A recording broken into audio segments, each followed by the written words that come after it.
जो बच्चे इसको फायदे की तरह यूज करेंगे उनके लिए फायदा होगा। जो बच्चे उसको बिल्कुल किसी भी टाइम पढ़ रहे हैं या फिर 3 दिन मैंने छुट्टी ले ली है, फिर चौथे दिन से मैं सारे लेक्चर्स देखने चालू।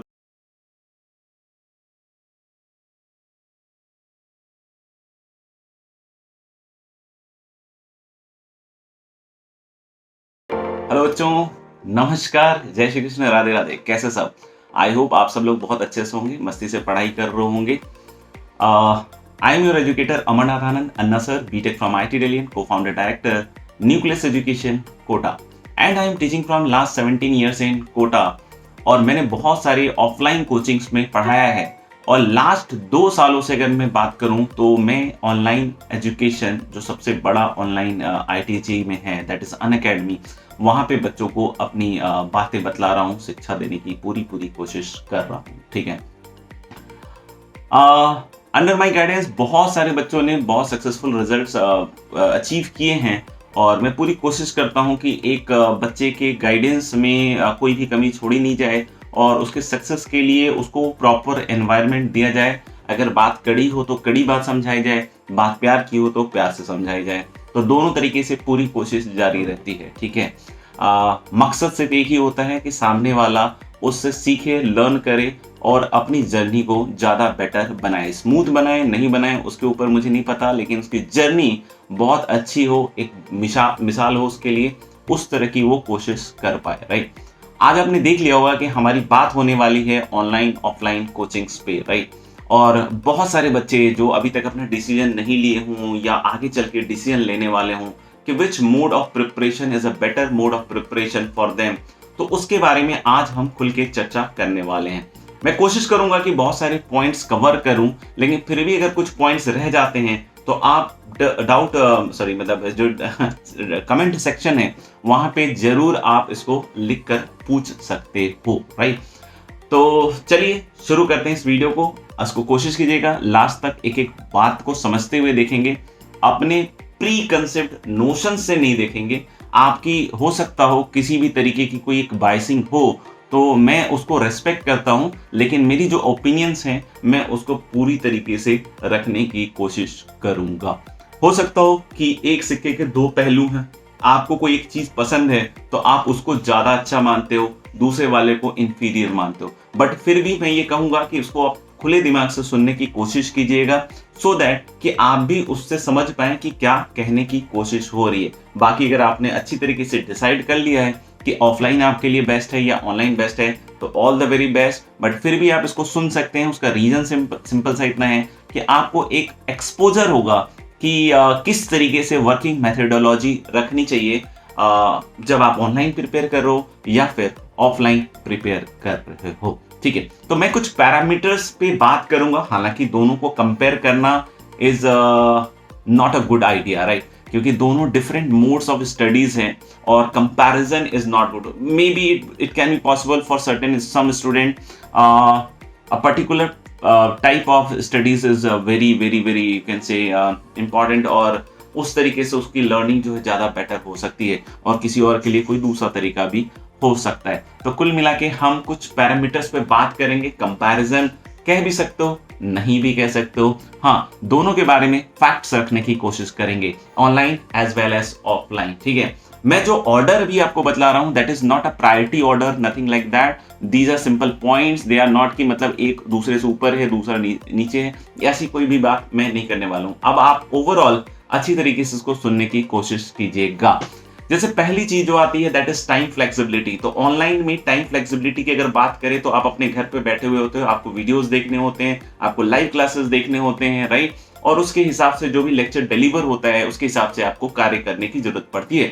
तो यानी कि आप घर बैठे उस घर के कंफर्ट के हिसाब से उस पढ़ाई को अच्छी तरीके से कर सकते हैं। यानी कि टाइम फ्लेक्सिबिलिटी की बात करें, यानी कि कभी आपको मान लो कि लगता है कि नहीं यार आज तो मेरे को इस टाइम पे कुछ काम है, तो आप हो सकता हो कि उसकी रिकॉर्डेड वीडियो को आप बाद में देख सकते हो। तो there is definitely a time flexibility which is not with offline coachings, right, क्योंकि ऑफलाइन कोचिंग में अगर आप करते हो तो once the lecture is delivered वो आपके पास दोबारा नहीं होता है देखने के लिए, राइट। लेकिन उसमें और इसमें भी एक चीज का फर्क आ जाता है कि जो बच्चे अगर उनकी मेंटेलिटी ऐसी होती है कि मैं कभी भी पढ़ाई करूँगा, तो उनका रूटीन नहीं बन पाता है। जबकि ऑन द अदर हैंड देखें, अगर बच्चा अच्छी तरीके से काम कर रहा है, तो डेफ़िनिटली यहाँ पे एक रूटीन की व्यवस्था है। जब मैं भी कोचिंग पढ़ने जाता था, तो अगर कोई भी ऑफलाइन कोचिंग में आपने नामांकन दाखिला कराया हुआ होता है, तो आपको वहाँ जाकर पढ़ना पड़ता है। मतलब आपको उतना डिस्टेंस कवर करना पड़ता है। हो सकता है कि कोई कोचिंग आपके घर के बगल में हो, तो आप बहुत जल्दी वहाँ पे पहुँच जाएँ, बट फिर भी वो फासला तो आपको, वो दूरी तो तय करनी पड़ेगी। ऑफलाइन कोचिंग कोटा की बात करें, तो कोटा में जो कोचिंग इंस्टीट्यूट्स है, उसके आस-पास खूब सारे हॉस्टल्स होते हैं, तो इतना ज़्यादा डिस्टेंस का मैटर नहीं होता है। बट फिर भी ऑफलाइन कोचिंग्स में जो चीज़ें हैं वो डिलीवर हो चुकी होती हैं, उसको बाद में आप नहीं देख सकते हो, आपको वहीं पर उसकी सारी चीज़ें करनी होती हैं, और ऑनलाइन में ये चीज़ आपको घर के कंफर्ट पे मिलती है। तो फ़ायदा भी है, नुकसान भी है। जो बच्चे इसको फ़ायदे की तरह यूज़ करेंगे, उनके लिए फ़ायदा होगा। जो बच्चे उसको बिल्कुल किसी भी टाइम पढ़ रहे हैं, या फिर 3 दिन मैंने छुट्टी ले ली है, फिर चौथे दिन से मैं सारे लेक्चर्स देखने चालू किए, तो उनके लिए नुकसान भी है, राइट? तो कहीं ना कहीं ये रिस्पॉन्सिबिलिटी अपने ही कंधे पर कुल मिला के आएगी कि आप ऑनलाइन पढ़ लो चाहे ऑफलाइन पढ़ लो, दोनों चीजों में आपको नियंत्रण अपने ऊपर रखना ही पड़ेगा, so that you can reap maximum benefit for whatever way you have selected. Second point पे अगर हम आए, तो second point is the cost effectiveness. कि कॉस्टिंग की अगर हम बात करें, तो definitely online has an edge here. Online coaching जो है आपका, जो है वो कंपैरेटिवली ऑफलाइन काफी सस्ता पड़ता है, चीप भी पड़ता है, ठीक है।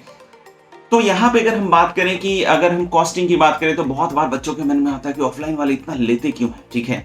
तो बहुत सारी चीजें इसमें रिलेट करती हैं, ठीक है। हो सकता हो कुछ को मेरे व्यूज बिल्कुल ही नापसंद गुजरे, तो please do not see this या फिर सी एट योर ओन रिस्क। लेकिन अगर आपको ठीक लगे तो सुनिएगा, खुले मन से सुनिएगा, क्योंकि जो बात कह रहे हैं सच कह रहे हैं, ठीक है ना। तो इसलिए मतलब आप उसको अदरवाइज मत लीजिएगा, ठीक है। ऑफलाइन में बहुत सारे कॉस्ट ऑलरेडी इन्वॉल्व होते हैं। अगर हम देखें तो बिल्डिंग इंफ्रास्ट्रक्चर है, जिसका रिकरेंट कोर्स हमेशा कॉस्ट आता रहता है। उसके अलावा भी बहुत सारे टीचर्स हैं, और उन सब लोगों की सैलरीज वगैरह जो है, वो सारी चीज़ें भी यहाँ पे बहुत ज़्यादा होती हैं। अगर हम बात करें कि ऑफलाइन में, तो 200-250 से ज़्यादा की कैपेसिटी पे आप क्लासेस नहीं चला सकते हो, क्योंकि रूम का कंस्टेंट होता है। मैं खासकर कोटा कोचिंग की बात कर रहा हूँ।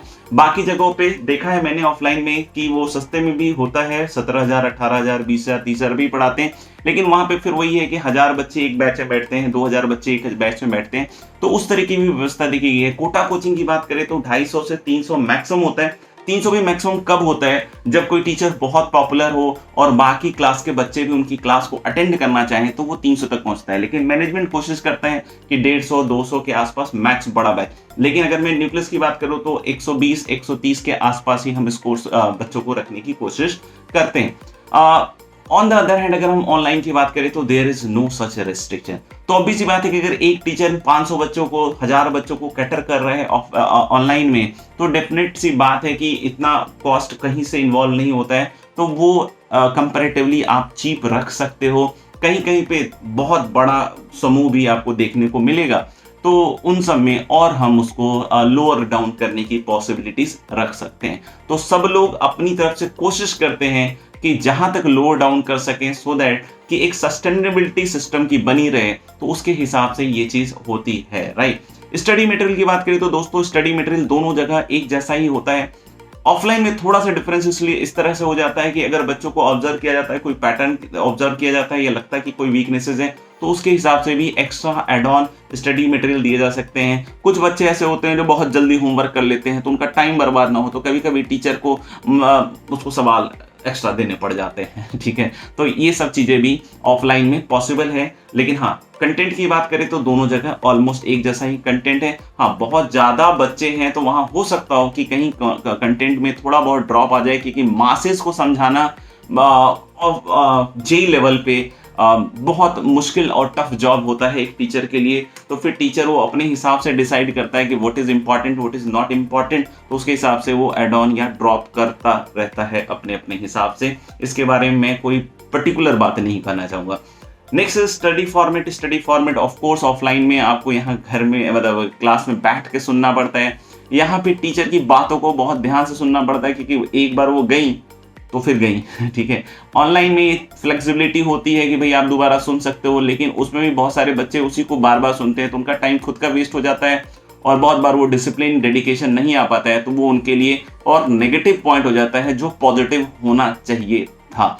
ऑफलाइन में अगर हम बात करें तो कोई बच्चा अगर सॉल्व करता है तो आप उसके पास जाकर पूछ सकते हो कि भाई आपने इसको कैसे सॉल्व किया, और अगर उसने सही तरीके से सॉल्व किया है, एक अच्छे मेथड से सॉल्व किया है, तो आप उसको अप्रिशिएट कर सकते हो, जो सामने वाले स्टूडेंट के लिए एक बहुत बहुत बहुत उत्साहवर्धक बात होती है। बहुत सारे बच्चों के लिए डर का भी माहौल रहता है कि भाई टीचर सामने आ गया तो थोड़ा सा घबरा भी जाते हैं, लेकिन ये all depend upon student psychology, right. तो बहुत बार ये बहुत उत्साहवर्धक होता है। बाद में मुझे भी सुनने को बहुत बार मिला कि आपका प्यार या आपकी उत्साहवर्धन या आपकी डांट जो भी थी उसने बहुत मैटर किया मेरी लाइफ में, और मैं आज बहुत अच्छे मुकाम तक पहुंचा हूं।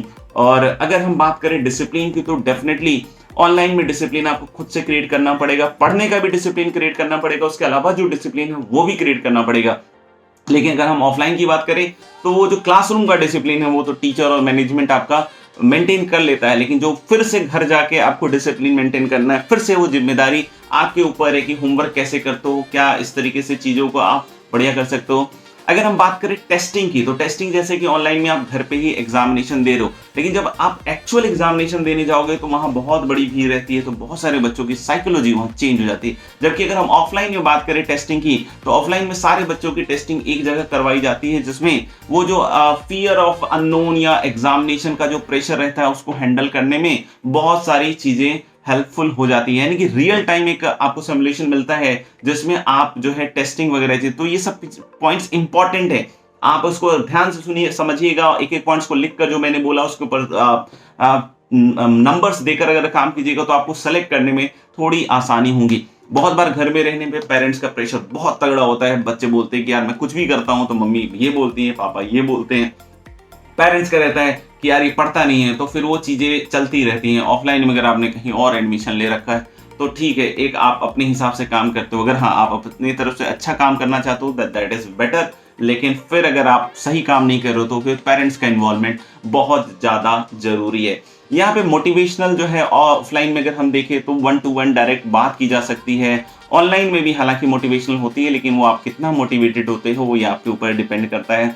यहाँ पे अगर टीचर जो है सॉरी बच्चा अगर अच्छे से मेहनत नहीं कर रहे हैं तो पेरेंट्स जो है स्टूडेंट को टीचर से मिला सकते हैं, जो अपने आप में बहुत हेल्पफुल होता है बच्चों के लिए। तो इस तरीके से कुछ कुछ पॉइंट्स हैं जो हमें हमेशा ध्यान रखना चाहिए।